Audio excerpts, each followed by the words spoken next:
नमस्कार, मी श्वेता वडके दांडेकर. तुम्ही पाहताय न्यूज 18 लोकमत. आणि सुरुवातीला एक अतिशय महत्त्वाची बातमी, ती म्हणजे राज्यात पुन्हा कोरोनाच्या लाटेचा धोका निर्माण झालेला आहे आणि अनेक जिल्ह्यांमध्ये कोरोनाचे रुग्ण वाढू लागल्यानं नागरिकांमध्ये धास्ती एक प्रकारची निर्माण झाली आहे. कारण राज्यातील कोरोना रुग्णांची वाढती संख्या सध्या चिंतेचा विषय ठरत असून पुन्हा एकदा लॉकडाऊन लागणार का हा प्रश्न देखील सगळ्यांना भेडसावतोय. आणि राज्यामध्ये कोरोना बाधितांची संख्या पुन्हा वाढू लागलेली आहे आणि त्याच पार्श्वभूमीवर लॉकडाऊन लागू करण्याची वेळ येऊ नये यासाठी गर्दी टाळणं, मास्कचा वापर करणं, समारंभ साधेपणानं साजरे करणं, या नियमांचं काटेकोर पालन करावं असं आवाहन मुख्यमंत्री उद्धव ठाकरेंनी मंगळवारी जनतेला केलं. मधल्या काळात कोरोनाच्या रुग्णांची संख्या घटली होती, त्यामुळे जनतेमध्ये बेफिकिरी वाढली आणि त्यातूनच कोरोना प्रतिबंधासाठी लागू करण्यात आलेल्या नियमांचं पालन होताना दिसत नाहीये. परिणामी कोरोना रुग्णांची संख्या पुन्हा वाढताना दिसतेय. यामध्ये मुंबई, पुणे, नगर, अमरावती, यवतमाळ, नागपूर, वर्धा, औरंगाबाद, परभणी, जालना, नाशिक, जळगाव आणि धुळे या जिल्ह्यांमध्ये कोरोना रुग्णसंख्या वाढू लागलेली आहे. काही ठिकाणी रुग्ण वाढण्याचा दर जास्त आहे, तर काही ठिकाणी मृत्यूचा दर हा वाढत चाललेला आहे. कोरोनामुळे होणारे मृत्यू वाढत आहेत. त्यामुळे मधल्या काळात जो काही कोरोना रुग्णसंख्येचा दर किंवा प्रमाण कमी झालेलं होतं, त्यामुळे जनतेमध्ये बेफिकिरी वाढली आणि त्याचेच परिणाम आता दिसत आहेत का असा प्रश्न पडतोय. कारण पुन्हा एकदा रुग्णसंख्या वाढायला लागली इतकं मात्र नक्की.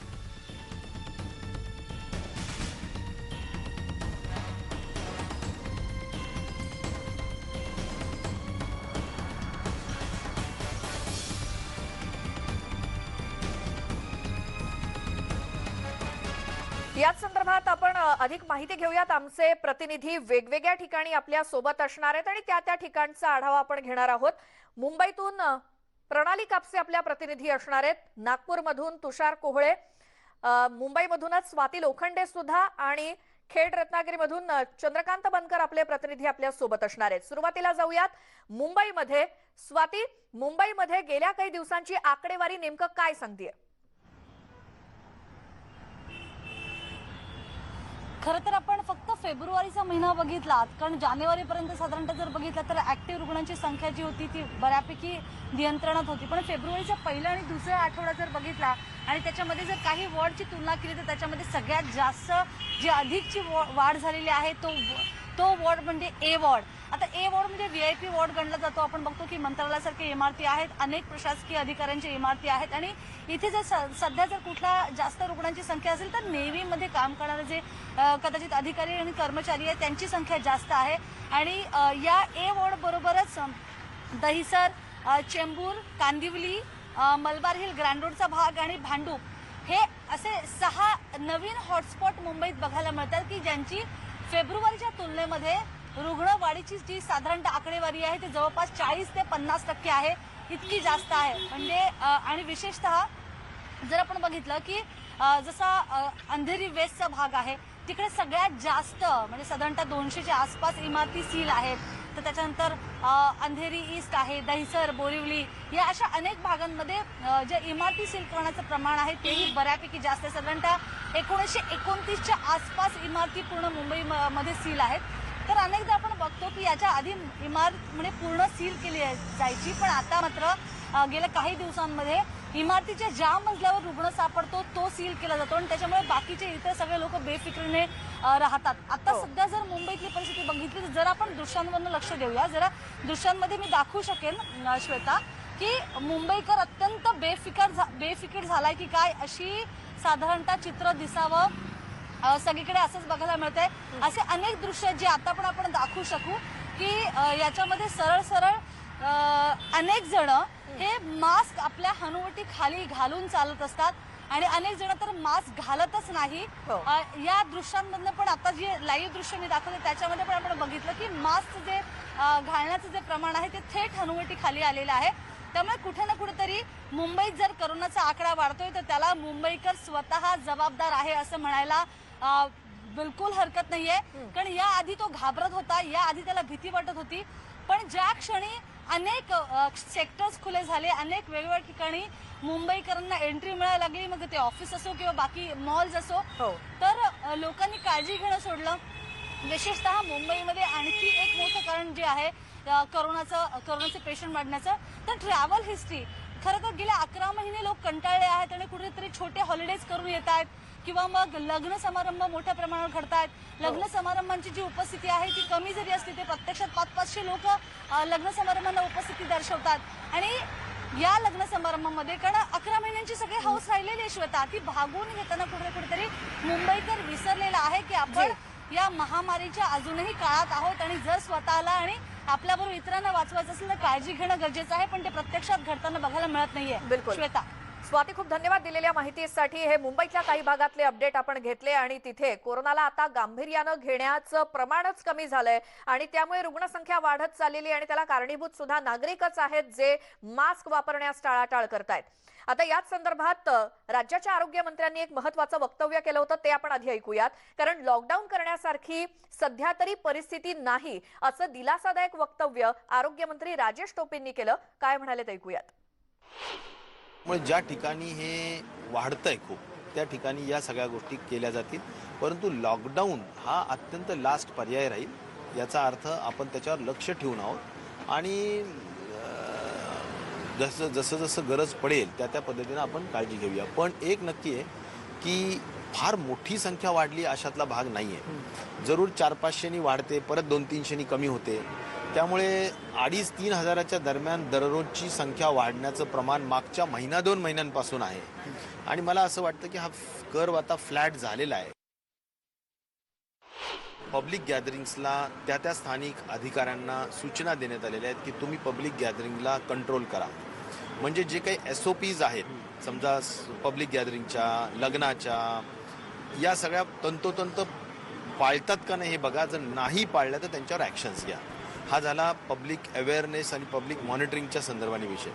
आणि त्याचबरोबर आरोग्य विभागाच्या संदर्भाने एक महत्त्वाचा विषय की 3T प्रिन्सिपल या जिल्ह्यांमध्ये अधिक ॲग्रेसिव्हली पाळायला पाहिजे. म्हणजे ट्रॅकिंग, ट्रेसिंग आणि टेस्टिंग हे खूप वाढवायला पाहिजे. रेल्वेचा टप्पा सुरू झाल्यामुळे मुंबईमध्ये खूप वाढले अशातला अजिबात प्रकार नाही. मुंबईच्या कमिशनरांनी सुद्धा ते सांगितलं की फार काही मुंबईत वाढ झालेली नाही, होणार नाही अशीच त्यांनी बऱ्यापैकी खात्री दिलेली आहे. परंतु आपल्याला कोविड अप्रोप्रिएट बिहेवियर पाळावं लागेल हे मात्र तेवढंच खरं आहे. अजून काही स्टॅगर्ड पद्धतीनंच टायमिंग्स आहेत. काही फार लगेच अगदी पीक आवर्सला ज्या काही टायमिंग्स लोकांना सूट होतील अशा नाहीच केलेल्या. मी माननीय मुख्यमंत्री महोदयांना या संदर्भात बोललो होतो, परंतु त्यांचं कॉन्झर्वेटिव्ह धोरण असतं आणि तो चांगलाच विचार आहे. त्यामुळे त्यांनी म्हटलेत की बिलकुल या बाबतीत आता सध्या नको करायला आणि ठीक आहे, तो योग्यच निर्णय परिस्थितीच्या अनुषंगाने. तर मला वाटतं की थोडं वेट अँड वॉच करूया. तर आरोग्यमंत्र्यांचं जरी हे म्हणणं असलं तरी सुद्धा अजून काही वेळ गेलेली नाही आणि वेळीत जागं होण्याची गरज आहे आणि त्यामुळे पुन्हा एकदा रुग्णसंख्या वाढून पुन्हा लॉकडाऊन करण्याची परिस्थिती उद्भवू नये यासाठी काळजी घेणं महत्त्वाचं आहे असं मुख्यमंत्र्यांनी सुद्धा म्हटलं होतं. त्यामुळे थेट जाऊयात मुंबईमध्ये. प्रणाली कापसे आपल्या प्रतिनिधी आहेत. प्रणाली, जर हा बेफिकरपणा असाच सुरू राहिला तर मग लॉकडाऊनशिवाय पर्याय नाही हे सगळ्यांना माहिती आहे, मात्र तरी सुद्धा लोक का त्याला गांभीर्यानं घेत नाहीयेत? श्वेता, आपण बघितलं की जरी आरोग्यमंत्री आपल्याला असं म्हणताना दिसत असले तरी प्रत्यक्षात मात्र काल मुंबईच्या महापौरांनी सुद्धा स्पष्ट केलेलं आहे की मुंबईकर जर असेच बेफिकीर वागायला लागले तर मात्र लॉकडाऊनची परिस्थिती येऊ शकते. असा इशारा देण्याचं कारण एवढंच आहे की गेले काही दिवस मुंबईमध्ये कोरोनाच्या नवीन रुग्णांची संख्या वाढत चालली आहे. दुसरीकडे असं आढळून येत आहे की लोक खूप मोठ्या प्रमाणावर बेफिकीर झालेले आहेत. लोकांचं येणं जाणं वाढलेलं आहे, बाहेर प्रवास करतायत, लग्न समारंभ करतायत. या सगळ्यामुळे ते अनेक लोकांच्या संपर्कात येत आहेत आणि त्याच्यामुळे परिणाम असा होतोय की कोरोना रुग्णांची संख्या वाढत चाललेली आहे. दुसरीकडे मुंबई महानगरपालिका यांच्या वतीनं खूप मोठ्या प्रमाणावर आता जनजागृती मोहीम सुरू झालेली आहे. त्याचबरोबर टेस्टिंग सुद्धा केलं जात आहे.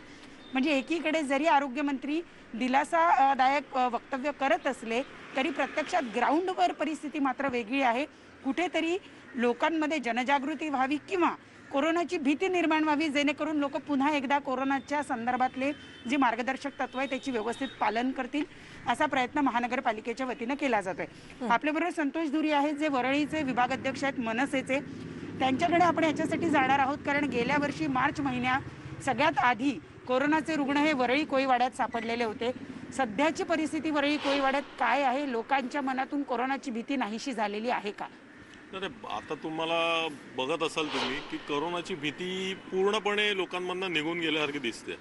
प्रत्येकजण बिनधास्त रस्त्यावर फिरतोय, मिरवणुका निघताय, सगळ्या गोष्टी सगळं चालू झालेलं आहे नेहमीप्रमाणे. जे सुरळीत पहिला जसं होतं शेवटी फेब्रुवारीपर्यंत तशा प्रमाणे सगळीकडे सुरळीत चालू झालेलं आहे. पण आता ज्या पद्धतीने जे सरकार किंवा महानगरपालिका ज्या धमक्या देत आहेत की आम्ही लॉकडाऊन करणार वगैरे, ह्या पद्धतीने ज्या धमक्या देत आहेत, माझं म्हणणं हेच आहे की तुम्ही जनजागृती करा. तुम्ही आता इव्हन लसही आणली, पण त्या लसची जनजागृती पाहिजे तशी झालेली नाही. अजूनही लोकांच्या मनामध्ये शंका आहे.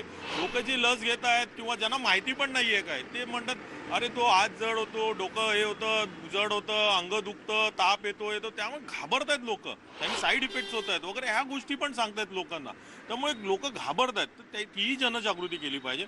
काही विभागांमध्ये जिकडे होत आहे प्रसार होतोय, त्याचा प्रसार त्या विभागातून बाहेर प्रसार नाही झाला पाहिजे, दुसऱ्या विभागामध्ये नाही झाला पाहिजे, याची काळजी आपण घेतली पाहिजे. लोकांनी मास्क वापरला पाहिजे, सॅनिटायझर वापरला पाहिजे, ह्या गोष्टी नक्कीच केल्या पाहिजे.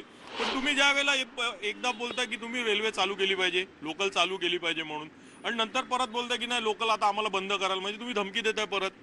कसं आहे की तुमची जी कुरघोडी चालली आहे ना केंद्र सरकार आणि राज्य सरकारची, यामध्ये स्पष्ट दिसते. तुमची बसेस कमी पडायला लागल्या ट्रेन बंद असल्यामुळे, लोकल बंद असल्यामुळे तुमचं BSTचा फायदा व्हायला लागलेला. आता तुम्ही त्याकरता कमी पडतायत BST म्हणून तुम्ही ST आणले तिकडे. ST महामंडळ पण जगवायचा प्रयत्न केला, चांगला केलं. पण लोकल बंद असल्यामुळे त्या बसमध्ये गर्दी होतच होती, हा प्रादुर्भाव होतच होता. आज तुम्ही लोकल, माझं तर म्हणणं आहे की आमचं असं म्हणणं आहे की स्पष्ट म्हणणं आहे की तुम्ही चालू करा लोकल, जास्तीत जास्त पूर्ण वेळेत चालू करा, म्हणजे जी गर्दी सकाळची होते दुपारची होते गर्दी ती कमी होईल आणि व्यवस्थित लोक जाऊ शकतील, येऊ शकतील, आणि त्यामुळे त्याचा फायदा होईल लोकांना आणि प्रादुर्भाव होणार नाही. बसमध्ये आणि BSTला तुम्ही जगवा, STला तुम्ही जगवा, पण याच्यामध्ये तुम्ही केंद्र सरकारला तो फंड जातोय, पैसे जात आहेत, तो उत्पन्न जाते आहे, म्हणून ती कुरघोडी करू नका अशी आमची विनंती आहे. नक्की. आणखी एक प्रतिक्रिया आपल्याला घ्यायची आहे. यांचं दुकान आहे धारावीमध्ये. धारावीत परिस्थिती काय, लोक पालन करतायत? नाही, धारावीत सध्या आता परिस्थिती बऱ्यापैकी चांगली आहे आणि जास्त अवेअरनेस नसल्या कारणाने खूप कमी प्रमाणात तिथे लोक याला थंड प्रतिसाद देतात. थोडाफार प्रमाणात लोक मास्कचा वगैरे वापर करतात, पण जसा हवा तसा प्रतिसाद लोकांचा जनजागृती नसल्या कारणाने होत नाही आहे. परंतु तरी मी असं म्हणेल की तिथे असलेली धारावीची लोकसंख्येची घनता बघता मला वाटतं लोकांमध्ये जनजागृती करण्याची गरज आहे. कारण की धारावी त्या काळामध्ये ज्यावेळेस कोरोनाच्या काळामध्ये खूप मोठा हॉटस्पॉट बनला होता, जर तिथे जर प्रादुर्भाव वाढायला लागला तर परिस्थिती बिकट होऊ शकते. तर मला वाटतं ते शासनाने किंवा महानगरपालिकेची कार्यवाही केली तर अतिउत्तम होईल असं मला वैयक्तिक वाटतं. आणि मुख्य म्हणजे ना श्वेता, धारावीतले परिसरातले जे लोक आहेत तिथे हर्ड इम्युनिटी जी आहे ती वाढलेली आहे, अशा मध्यंतरी बातम्या आलेल्या होत्या आणि त्याचं प्रमाण वाढलेलं होतं. हे जरी खरं असलं तरी याचा अर्थ असा नाही की लोकांनी नियमांचं पालन करू नये किंवा कोरोनाचा प्रतिबंध व्हावा म्हणून ज्या काही उपाययोजना शासनानं सांगितल्या त्याचं पालन करू नये असं होत नाही. पण तरी धारावीसारख्या परिसरामध्ये लोक बिंदास फिरताना दिसत आहेत. तिथे तर अनेक लोक मास्क सुद्धा वापरत नाही. त्यामुळे मुंबईमध्ये कोरोनाचा प्रसार वाढायला लोकांमध्ये निर्माण झालेला निष्काळजीपणा हे अतिशय महत्त्वाचं कारण आहे असं आपल्याला म्हणता येईल. बिलकुल. प्रणाली, तुम्ही आमच्यासोबत असेच राहा आणि आपल्या या वृत्तमालिके अंतर्गत आपण संपूर्ण राज्याचा आढावा घेणार आहोत. कुठे काय परिस्थिती आहे, रुग्णसंख्या किती आहे, मृत्यूदर किती आहे आणि काय नेमकी परिस्थिती आहे. आपण आता थेट पुण्यात जाऊया, कारण तिकडे चंद्रकांत फुंदे आपले प्रतिनिधी आपल्या सोबत जोडले गेलेत. चंद्रकांत, पुण्यातली गेल्या काही दिवसातली आकडेवारी काय सांगतेय? भीती वाटते?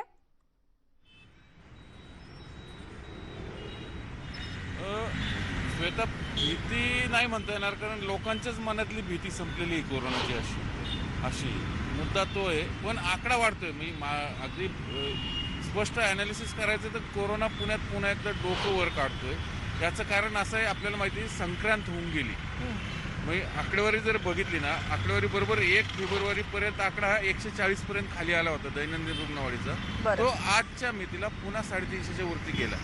याचाच अर्थ संक्रांतीला जे लोक हळदी कुंकूला किंवा महिला ज्या बाहेर पडल्या होत्या आणि सणासुदीला जे साधारण जानेवारीमध्ये पुण्यात बरेचसे सांस्कृतिक कार्यक्रम होतात, त्याला नुकतीच परवानगी मिळाली.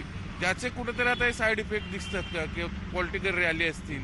मी काल परवाच बघितलं आपण, ते गुंड तळोजामधनं बाहेर पडला तो गजा मारणे, त्याची झालेली गर्दी, सगळे राजकीय तोडफोड, यातनं मग होतं काय, गर्दी वाढली की कोरोना वाढतोय. त्याच्यामुळं हा सगळे नंबर वाढताना दिसतं. आणि सगळ्यात महत्त्वाचं लोकांची भीती. मी तुला आता रस्त्यावर दाखवतो वडगाव, हे बघ ही फॅमिली चालली, मास्क नाही निम्म्या लोकांचे. रिक्षावाले मास्क वापरत नाहीत, वापरलं तरी हानवटीच्या खाली ठेवतात आणि बिंदासपणे सोशल डिस्टन्सची तर पूर्ण वाट लावून टाकली लोकांनी. आणि कोणी हे बघ नुसतं मास्क नाकाच्या खाली ठेवतात. मग हे काय दाखवायला ठेवतात का? मला हाच प्रश्न पडतो. म्हणजे लोकांचं बिहेवियर जे आहे, जनजागृती ती किती केलं तरी लोकांना ते लक्षात येत नाही की कोरोना जेव्हा एखाद्याच्या घरात होतो मग तो जागा होतो. पण याच्यामुळं होणार काय, तो आणखीन इतरांना पसरवणार आहे. म्हणजे 80% लोक तुला सांगतो असिम्प्टोमॅटिक असतात कोरोनाचे, हे सर्वांना माहिती आहे. पण ते 20% जे आहेत ते मात्र हे सगळं याच्यामध्ये सगळे ज्याला म्हणतात आजारी होतात, गंभीर होतात. आणि आजचं ऍक्टिव्ह रुग्णसंख्या ज्याला आपण म्हणतो, आता हे काका आहेत, आपण त्यांनाच विचारूया. हे बिंदास मास्क काढून उभे आहेत. काका, हा मास्क लावण्यासाठी लावत का नाही तुम्ही? काय हा मास्क लावण्यासाठी खाली का ठेवला? नाही ते आता अहो कोरोना वाढतोय काका, समजून घ्या ना.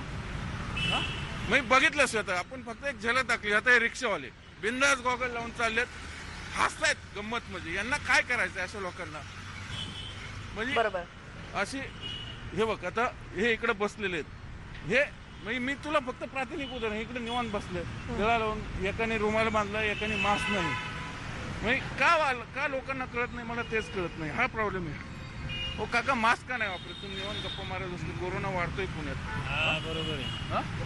आता काय मास्क राहिलं घरी आता विसरून. गॉगल तुम्ही आणला, मास्क कसं काय राहिलं विसरून. आता काय रेबनचा गॉगल लागतो, हो. मास्क जरुरी आहे का नाही? आहे ना, जरुरी आहे. काळजी घेतली पाहिजे आपण. बरोबर आहे. म्हणजे हे मला कोणाला कमी लेखायचं नाही स्वतः, मला जाणीवपूर्वक दाखवून द्यायचं मात्र आहे चंद्रकांत, हे की अत्यंत कोरोना चुकीचं आहे. का वाढतोय. लोकांमध्ये बेफिक्री आले. बिलकुल, हे अत्यंत चुकीचं आहे. मात्र याच्यामुळे कोरोना हाच वाढतोय. आपण हलगर्जीपणा प्रत्येक वेळेस प्रशासनाला दोष देऊन उपयोग नाही.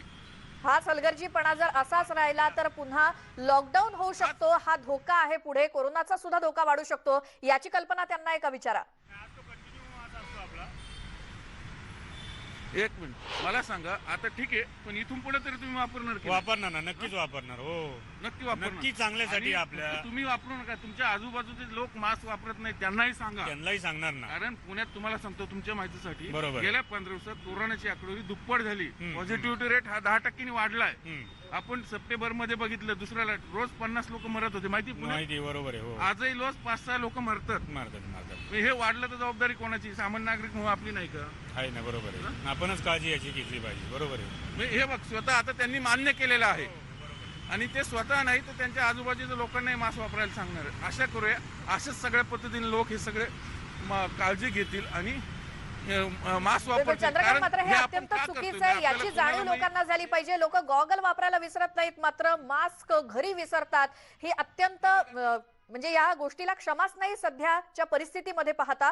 मात्र हाच जर निष्काळजीपणा असाच राहिला तर पुन्हा लॉकडाऊन आणि कोरोनाची दुसरी लाट यायला काही वेळ लागणार नाही. हे खरं तर लोकांमध्ये त्यांच्या डोक्यामध्ये शिरणं खरं गरजेचं आहे. चंद्रकांत, तुम्ही आमच्या सोबत असेच राहा आणि आपण यानंतर नागपुरात सुद्धा जाणार आहोत. तुषार कोहळे आपले प्रतिनिधी तिथे आहेत आणि खेडमध्ये सुद्धा जाणार आहोत. चंद्रकांत बनकर आपल्या सोबत आहेत. एक छोटासा ब्रेक घेतोय आणि लगेच परत येतोय.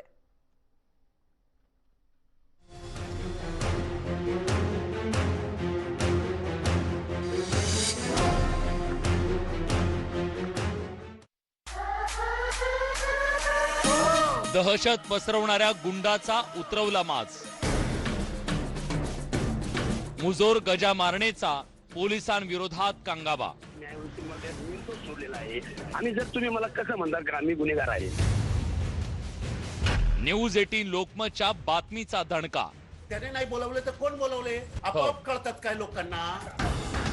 पुण्याचा 2,82,00,000 रुपयांचे दागिने चोरीला गेलेत. परळ शेजारच्या काळा चौकी भागात ही चोरी झाली आहे. विशेष म्हणजे दुकानातील सीसीटीव्ही या चोरांनी लंपास केले आणि 15 फेब्रुवारीच्या रात्री ही घटना घडली आहे. पोलिसांचा तपास सुरू आहे. मुंबईसारख्या शहरामध्ये इतका मोठा दरोडा पडल्यानं पोलीस दलात सुद्धा चांगलीच खळबळ माजली आहे. अजित मांढरे आमचे प्रतिनिधी आपल्या सोबत फोन लाईन वरती आहेत. अजित, कसा हा नेमका सगळा प्रकार घडलाय, यामधले काय अपडेट्स मिळत आहेत आता? 15 फेब्रुवारीच्या रात्रीची ही घटना आहे. 15 फेब्रुवारीच्या रात्री काही चोरांनी काळा चौकी भागातील एक ज्वेलर्स शॉप जे आहे ते मोठं ज्वेलर्स शॉप आहे, या शॉपमध्ये दरोडा टाकला. आधी त्यांनी कटावणीने जे शटर आहे शटरचं सेंट्रल लॉक तसंच राईट अँड लेफ्ट लॉक जे आहे ते दोन्ही लॉक तोडून ते आतमध्ये शिरले आणि त्यांनी सर्वात आधी जे सीसीटीव्ही आहेत ते तोडून ते लंपास केले. त्यानंतर जो सीसीटीव्हीचे फुटेज ज्या ठिकाणी सेव्ह होतात तो DVR देखील त्यांनी त्यांच्या सोबत नेलेला आहे. त्याचबरोबरीनं सोन्या चांदीचे दागिने मिळून जवळपास 2,82,00,000 रुपयांचा ऐवज जो आहे या दरोडेखोरांनी लंपास केलेला आहे, चोरी केलेला आहे. ही घटना घडली त्यामुळे त्या संपूर्ण काळा चौकी परिसर नाही तर मुंबईमधले जे ज्वेलर्स आहेत त्यांना देखील धडकी बसलेली आहे. कारण का चोरांनी कुठल्या पद्धतीनं मागे पुरावा सोडलेला नाहीये. आपल्याला माहिती असेल की एखाद्या ज्वेलर्सवाल्यावरती जेव्हा दरोडा पडतो किंवा चोरी होते तर त्याचा संपूर्ण माल जो असतो तो इन्शुरन्समध्ये क्लेम असतो किंवा त्याला कुठून ना कुठून तरी त्या पद्धतीचा क्लेम करता येतो. पण ह्या संपूर्ण घटनेमध्ये सीसीटीव्ही फुटेज देखील नाहीयेत किंवा चोरांनी कोणताही पुरावा मागे सोडलेला नाहीये. त्यामुळे ज्वेलर्स करता चिंतेची बाब आहेच, पण त्याआधी मुंबई पोलिसांकरता ही संपूर्ण घटना जी आहे ही एक चॅलेंजिंग आहे. बिलकुल अजित, धन्यवाद दिलेल्या माहितीसाठी. मुंबईमध्ये एका ज्वेलर्सवर एक मोठा दरोडा पडलाय. दुकानातले सीसीटीव्ही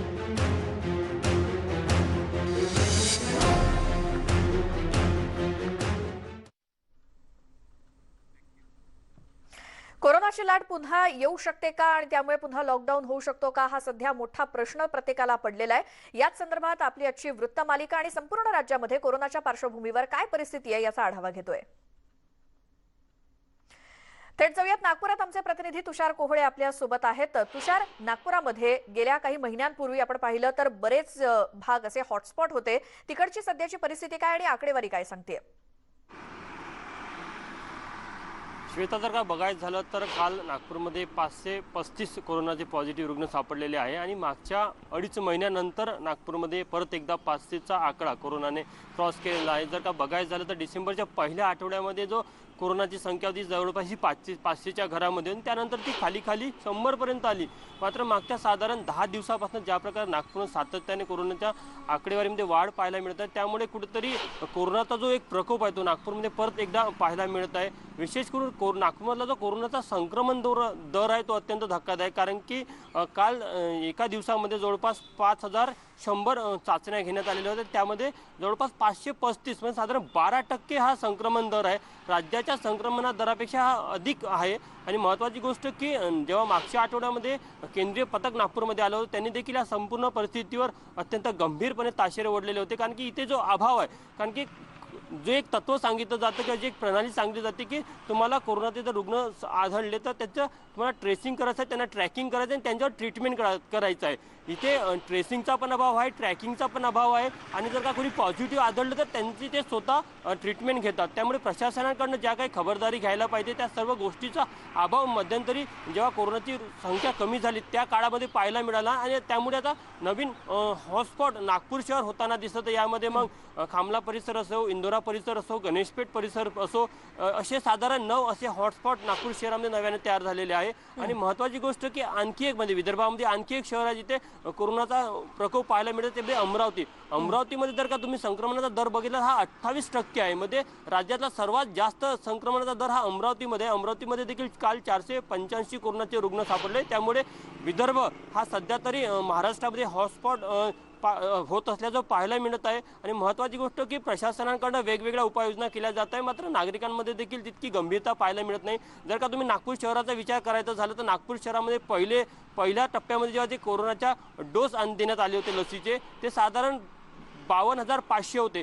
त्यामध्ये फक्त 29,000 लोकांना डोस लावण्यात आले किंवा 29,000 लोक म्हणजे 29,700 लोक हे पुढे आलेले होते. म्हणजे साधारण फक्त 55% लोकांनी ते कोरोनाचे लसीचे डोस घेतलेले होते आणि उर्वरित लोकांनी त्याकडे पाठ फिरवली होती. त्यामुळे ज्या लोकांना डोस घ्यायचे होते, जे फ्रंटलाईन वॉरियर होते, त्यांनी देखील याकडे पाठ फिरवली होती. त्यामुळे ते देखील गंभीर नाही असं पाहायला मिळतं. त्यामुळे सामान्य नागरिकांकडे देखील त्याच पद्धतीने सामान्य नागरिकांवर त्याचा परिणाम पाहायला मिळतो की जर का फ्रंटलाईन वॉरियर जर अशा प्रकारे गंभीर नसेल, ते लस घेत नसेल किंवा ते पूर्ण काळजी घेत नसेल, तर मग सामान्य नागरिकांनी त्यांच्याकडनं काय शिकायला पाहिजे. या संदर्भात नागपूर महानगरपालिकेमध्ये मागच्या आठवड्यामध्ये अनेक बैठका झाल्या, आपत्कालीन बैठका झाल्या आणि त्यानंतर आता काही खंबीर पावलं उचलण्याचा निर्णय घेतला. जिथे कुठे सार्वजनिक समारंभ असेल, लग्न सोहळे असेल, तिथे जर का नियमाचं पालन केलं गेलं नाही तर तिथे दंड ठोठावण्याची सुरुवात देखील नागपूर महानगरपालिकेने केली आहे. असं असताना देखील काल वसंत पंचमी होती, त्यामुळे मोठ्या प्रमाणात नागपूरमध्ये लग्नाचे कार्यक्रम झाले. पण अनेक कार्यक्रमामध्ये जे तिथले वराडी आले होते ते मास्क घालून नव्हते, सोशल डिस्टन्सिंगचं पालन केलं जात होतं. दंडात्मक कारवाईचा आदेश जरी दिला असला तरी एक नागरिकांमध्ये धाक पाहायला मिळत नाही. तो धाक जर राहिला तर निश्चितच त्याचा कुठेतरी सकारात्मक फायदा निश्चितच नागपूरमध्ये पाहायला मिळेल. श्वेता, बिलकुल तुषार, आणि धाक नाहीये, गांभीर्य नाहीये आणि निष्काळजीपणा सुद्धा केला जातोय. हे खरंच महागात पडू शकतं येणाऱ्या काळामध्ये आणि ते नागरिकांनी आत्ताच ओळखणं खूप गरजेचं आहे. मुंबईमधून एक मोठी बातमी याच संदर्भातली, ती म्हणजे मुंबईत कोरोनाचे वाढते रुग्ण पाहता आता वॉर्ड स्तरावरती काळजी घेतली जाते. वॉर्डातील ज्या ठिकाणी नवे रुग्ण सापडतायत तिथे चाचणी सुरू करण्यात आली आहे. मोबाईल टेस्टिंग गाडीच्या माध्यमातून नमुने घेणं सुरू आहे. रुग्णांच्या संपर्कातील आणि आजूबाजूच्या भागात सुद्धा चाचणी घेतली जाते. जिथे रुग्ण सापडतायत तिथे लहान मुलं आणि वृद्धांची तपासणी सुद्धा होतीये. लोक तपासणीसाठी येत नसल्यानं पुन्हा एकदा रुग्णसंख्या वाढताच पालिकेनं ही मोहीम हाती घेतली आहे. स्वाती लोखंडे आमच्या प्रतिनिधी आपल्या सोबत आहेत. स्वाती, असे मुंबईतले कोणते वॉर्ड आहेत जिकडची परिस्थिती आता गंभीर बनत चालली आणि तिथे पालिकेनं काय कारवाई किंवा मोहीम सुरू केली आहे? खरं तर आपण ज्या मुंबईतल्या नवीन हॉटस्पॉट बद्दल बोलतोय, म्हणजे फेब्रुवारीच्या पहिल्या आठवड्याचं जर दुसऱ्या आठवड्याशी जर कंपॅरिझन केलं, तुलना केली तर याच्यामध्ये मुंबईमध्ये 6 नवे हॉटस्पॉट बघायला मिळतात. त्याच्यामध्ये जो सगळ्यात मोठा किंवा सगळ्यात बाधित जर कुठला असेल तर तो आहे दहिसर. आणि या दहिसरच्याच या हॉटस्पॉटच्या ठिकाणी मी आहे. जर आपण बघितलं की पहिल्या आठवड्यापेक्षा दुसऱ्या आठवड्याची संख्या खूप जास्त आहे आणि विशेष म्हणजे दहिसर नंतर मग मालाड असेल, चेंबूर आहे. म्हणजे दहिसर नंतर जो दुसरा क्रमांक लागतो तो चेंबूरचा, एमवेस्टचा, की जिकडे मोठ्या प्रमाणावर वॉर्ड ऑफिसर्सनी काळजी घेतलेली आहे. दुसरा लॉकडाऊन लागतोय की काय अशी परिस्थिती तिकडे आहे. पण प्रत्यक्षामध्ये खरं तर ती काळजी म्हणून सर्क्युलर्स पाठवण्यात आलेले आहेत की नेमकं इमारतीने काय करावं. जे मागच्या साधारणतः महिनाभरात इमारतीने केलं नसेल पण लॉकडाऊनच्या काळात करण्यात आलं असेल, जसं जास्तीत जास्त बाहेरची जी एंट्री आहे ती रिस्ट्रिक्ट करावी. म्हणजे भाजीवाले असतील किंवा मग दूधवाला असेल किंवा बाकी इतर सगळ्या अत्यावश्यक सेवा पुरवणारे लोक जे येत आहेत तर त्यांची कुठेतरी रिस्ट्रिक्ट करावी एंट्री. जर कोणी पॉझिटिव्ह आढळला तर लगेच त्याची आणि हाय रिस्क पेशंटची चाचणी व्हावी. आणि त्यानंतर आजूबाजूच्या जे फ्लॅटमध्ये राहणारे आहेत त्यांची पण तपासणी केली जावी. पण आपल्याला हे विसरता येणार नाही की मागच्या 11 महिन्यांच्या कालामध्ये अनेक जणांच्या नोकऱ्या गेल्या किंवा अनेक जणांनी नवीन नोकऱ्याही ज्या मिळतील त्या पगारावर स्वीकारलेल्या आहेत. त्यामुळे जर आपण पॉझिटिव्ह आलो तर पुन्हा 14 दिवस आपल्याला क्वारंटाईन व्हायला लागेल, ही कुठेतरी भीती आहे मुंबईकरांच्या मनामध्ये. आणि म्हणूनच या मोबाईल टेस्टिंग व्हॅन यासाठी लोकांपर्यंत पाठवलं जातात कारण लोक येत नाही आहेत. तर आपण या दृश्यांमध्ये दाखवतोय की मोबाईल टेस्टिंग व्हॅन या त्या भागापर्यंत जातात की जिथे एखादा पॉझिटिव्ह पेशंट सापडला असेल, मग त्या व्यक्तीच्या आजूबाजूच्या घरातील लोकांची तपासणी होते किंवा मग आणखी एखादे जर सिम्पटमॅटिक पेशंट सापडले, एखादे सिम्पटम्स दिसले तर तशा लोकांची तपासणी होते. याच्यामध्ये वयोवृद्ध आणि अगदी लहान मुलांचा पण समावेश आहे. ही काळजी घेतली जाते.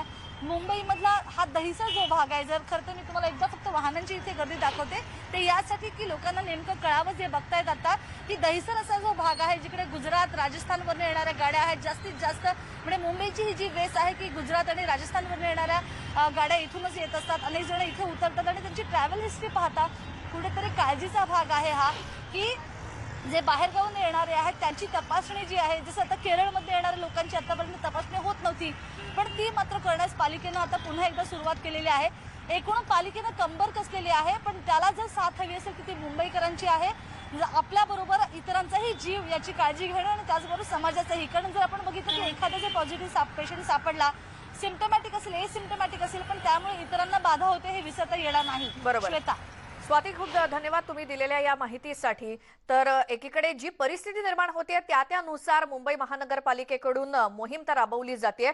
मात्र विदर्भ जिथे रुग्णसंख्या वाढते तर दुसरीकडे कोकणामध्ये सुद्धा कोरोना रुग्णांचा मृत्यूदर का वाढतोय याचे देखील कारण जाणून घेणार आहोत. आमचे प्रतिनिधी चंद्रकांत बनकर तिथे आहेत. जाऊयात एका छोट्याशा ब्रेक नंतर.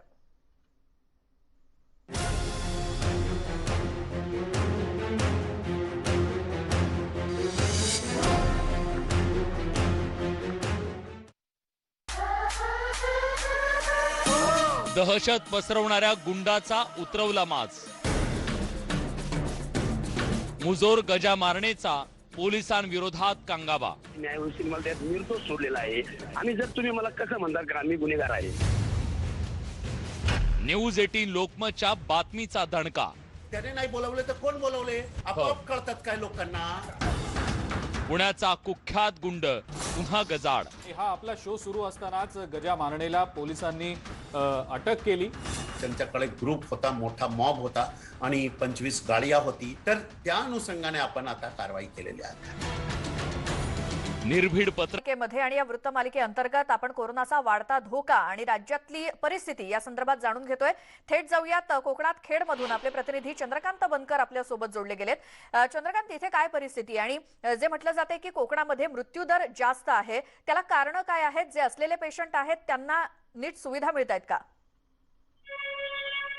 एकंदरीतच बघितलं तर 1 एप्रिलला या ठिकाणी कोरोनाची सुरुवात झाली गेल्या वर्षी आणि ऑक्टोबर पर्यंत बऱ्याच प्रमाणात या ठिकाणी कोरोनाचे रुग्ण सापडले. का खेडचा विचार केला तर जवळपास 1513 जे रुग्ण आहेत हे आतापर्यंतचे कोरोनाचे रुग्ण आहेत. त्यामध्ये 75 जणांचा आतापर्यंत मृत्यू झालेला आहे. खेडमध्ये जर बघितलं तर गेल्या ऑक्टोबर पासून 2-3 महिने अत्यंत तुरळक रुग्ण जे आहेत हे कोरोनाचे या ठिकाणी सापडत होते. मात्र फेब्रुवारी पासून सुरुवात पुन्हा झालेली आहे. कोरोनाने डोकं वर काढलेलं आहे. खेडमध्ये वरवली हे जे गाव आहे या गावामध्ये एकाच गावात 27 रुग्ण जे आहेत हे कोरोनाचे पॉझिटिव्ह सापडल्यामुळे त्या गाव कंटेनमेंट झोन केलेला आहे. त्या सर्व गावातल्या लोकांना घरातच क्वारंटाईन केलेलं आहे. त्या गावामध्ये कोणाला जाण्यासाठी येण्यास देखील मज्जाव केलेला आहे. त्याचबरोबर काही विद्यार्थी त्या ठिकाणी कोरोनाचे बाधित सापडल्यामुळं जी शाळा आहे न्यू इंग्लिश स्कूल आंबोली ही देखील पुढच्या 10 दिवसांसाठी बंद केलेली आहे. एकंदरीतच बघितलं तर खेडमध्ये कळंबणी उपजिल्हा रुग्णालय आहे. त्या ठिकाणी फक्त 30 खाटांचं आयसोलेशन वॉर्ड कोरोनासाठी आहे आणि खेड नगरपालिकेचा जो दवाखाना आहे त्या ठिकाणी 10 कोरोना बाधितांसाठी आयसोलेशन वॉर्डची त्या ठिकाणी व्यवस्था आहे. मात्र आता खेडची परिस्थिती 44 ऍक्टिव्ह रुग्ण आता एका खेडमध्ये आहेत आजच्या तारखेला आणि त्या रुग्णांना कळबणीमध्ये देखील आता जागा नाहीये किंवा खेड नगरपालिकेच्या दवाखान्यात देखील जागा नाहीये. या सर्वांना जे आहे ते चिपळूण असेल किंवा सामान्य रुग्णालय रत्नागिरी असेल त्या ठिकाणी आता हलवण्यात आलेलं आहे. एकंदरीतच बघितलं तर शेतात या ठेवणी आरोग्य यंत्रणेचा बोजवारा फार मोठ्या प्रमाणावरती आहे. इथे जे रुग्ण सापडतात मोठ्या प्रमाणावरती प्रशासनाने त्यांना होम आयसोलेशन पद्धत ठेवली होती. जे कोविड केअर सेंटर आहेत हे त्यांनी तात्काळ बंद केले होते आणि ज्या रुग्णांना होम आयसोलेशन ठेवलं होतं ते रुग्णांवरती देखरेख कुणाची नव्हती, प्रशासनाची कसलीही प्रकारची देखरेख नव्हती. हे सर्व जे रुग्ण आहेत हे बाजारपेठामध्ये सार्वजनिक ठिकाणी मिसळायचे आणि त्याच्यामुळे कुठेतरी आता पुन्हा कोरोनाचा धोका वाढू लागलेला आहे. आता जर खेड शहराचा विचार केला तर खेड शहरामध्ये बस स्टँड असेल, बाजारपेठ असेल, कुठेही कोरोनाची भीती ह्या नागरिकांना राहिलेली नाहीये. कोणीही मास्क जवळपास 70% लोक जे आहेत हे मास्क वापरत नाहीयेत. सुरक्षित अंतर तर कुठेच ठेवलं जात नाही अशी एकंदरीत आताची परिस्थिती आहे. मात्र आता जे कोरोनाचा हॉटस्पॉट जिल्ह्याचा जो आहे हा खेड ठरलेला आहे. वरवली गाव कंटेनमेंट झोन हा जिल्ह्यातलं पहिलं गाव आहे जे अख्खं गाव कंटेनमेंट झोन आताच स्थितीला आहे. आता तरी प्रशासनाने याबाबत कडक भूमिका जी आहे ही घेणं गरजेचं आहे असं वाटतं. बरोबर. चंद्रकांत, धन्यवाद दिलेल्या सविस्तर माहितीसाठी. तर निष्काळजीपणा, मास्क न वापरणं, सामाजिक अंतर न ठेवणं, याच सगळ्या गोष्टी कोरोना वाढण्यासाठी पुन्हा किंवा त्यासाठी मारक ठरू शकतात आणि याची काळजी नागरिकांनी सुद्धा तितकीच घेणं गरजेचं आहे. प्रशासन त्यांच्या परीने उपाययोजना करतेच आहे. मात्र या सगळ्या गोष्टींमुळे पुन्हा कोरोनाचा धोका वाढू नये, दुसरी लाट येऊ नये, लॉकडाऊन पुन्हा होऊ नये, हे सगळं आपल्याच हातात आहे हे कळणं खूप गरजेचं आहे. वेळ झाली आहे या वृत्तमालिकेमध्ये तुर्तास इथे थांबण्याची. मात्र तुम्ही पाहत राहा न्यूज 18 लोकमत.